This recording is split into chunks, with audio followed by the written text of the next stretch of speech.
Today we are back with another amazing movie. In this movie, a 14-year-old is an enigmatic adolescent who prefers to be alone. She's focused on raising her younger brother and has a close bond with her father. Her life is turned upside down when a young, dynamic, and emancipated English girl moves into her neighborhood. She has the most dramatic experiences of her life in the span of 6 months. She is shown as a person who tries sexuality but is not much satisfied with that.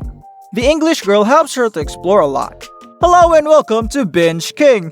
Watch out for spoilers and take care. Without any further delay, let us start. Diane, a 14-year-old girl who lives with her father Christian and younger brother Mark, is curious about her sexuality. When she pays a visit to her buddy, Antoine, the two strip down and share a bed. She tells Antoine that she would rather not chat when he loves her and calls her beautiful. He apologizes, and the two try different sexual positions to feel comfortable. They eventually become uncomfortable and decide not to have sex. Antoine returns her to her house. Her father sees her watching hardcore porn there and she refuses to turn it off despite his pleas. He walks away, irritated. Before we go ahead, subscribe. Press the bell button to get the latest updates about new movies. Now let's get back to the movie. Diane's classmates debate whether or not losing one's virginity is difficult. Diane reconnects with Antoine and she spends some time with him at his home. He asks her to stay, but she goes off on her own. She sees Julia, her new neighbor, via the window while the girl's father chastises her. Julia closes her blinds, irritated. Julia introduces herself and asks her for assistance in locating a local piano teacher while Diane and her family are eating dinner.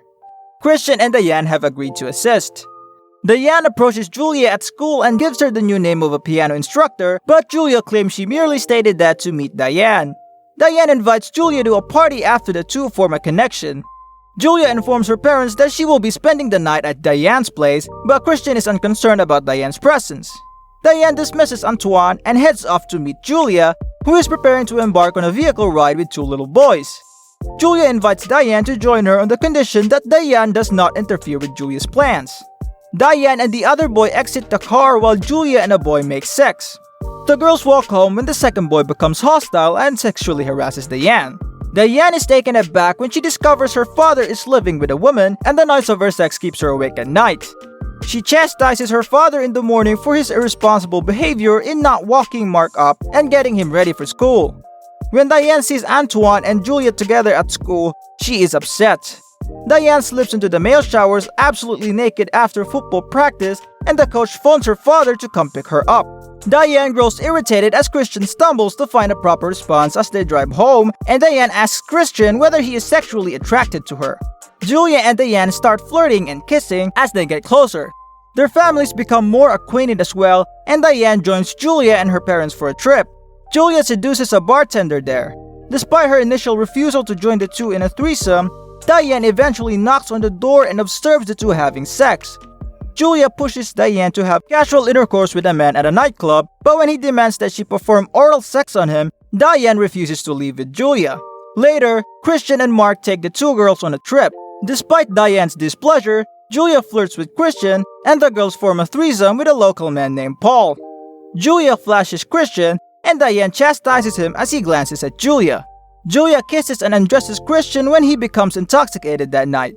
Christian pushes her away and warns her that it is not a good idea, but she persists in seducing him. Christian eventually caves in and the two have sex against a tree outside. Diane strikes her father as she searches for her buddy, disgusted to witness the two having sex. Christian apologizes to her and drives after her as she screams away. Diane asks Julia if she would run away with her if she asks when he picks her up again. Julia, uninterested, swears she will not, and Diane, much to the horror of the others, walks into traffic on a busy road. Diane smiles as she stands on the other side of the road at the end of the film. The name of this amazing movie is Puppy Love. Puppy Love is a 2013 coming-of-age film directed by Delphine Lahirici and starring Soline Rigo, Audrey Bastien, and Vincent Perez, and written by Lahirici and Maïtine Coiffier. Belgium, France, Luxembourg, and Switzerland collaborated on the project. Rigo portrays a 14-year-old girl who explores her sexuality after meeting her new neighbor, played by Bastien. The film had its world premiere at the San Sebastian International Film Festival, and it was released in Belgium on May 7, 2014. It was nominated for a Magritte Award in the category of Best Original Score. In Puppy Love, girls just want to have a good time, but it's a sad, joyless time. Delphine Lahiri's debut is a drama about a teenage girl's sexual awakening, which begins as a delightfully unfettered portrayal of the heroine's wild child mentor, but ends as a sternly conservative warning that there is always a price to pay for free love. The black and white terms in which Puppy Love puts out its arguments, shot through with an apparent documentary candidness that hides its lack of balance, are likely to put a teenage audience it is primarily addressing off males, let alone having sex with them for the rest of their lives. Puppy's subject matter is ideal for audiences who get excited when they smell controversy, so festivals may be chasing after him. Solene Rigo, 14, has an expression that mixes innocence with knowingness, which is vital for the picture. She lives in the sticks with her younger brother, who provides some delightful moments of humor, and a single father who is doing his best to raise them. There is no denying Lahiri's good intentions. She wants to portray what it's like for females who had their first taste of sex through internet pornography. Puppy Love, on the other hand, is severely lacking in nuance and therefore plausibility. Diane has found herself in a gloomy but thankfully made-up world in which all men under the age of 40 are sexual predators who have no qualms about sleeping with teenage girls, in which all parents are either useless or active agents for damage, particularly in the film's risible final sections. That is all for today, folks! Tell us in the comment section what is your point of view about this amazing movie. See you soon with another amazing video.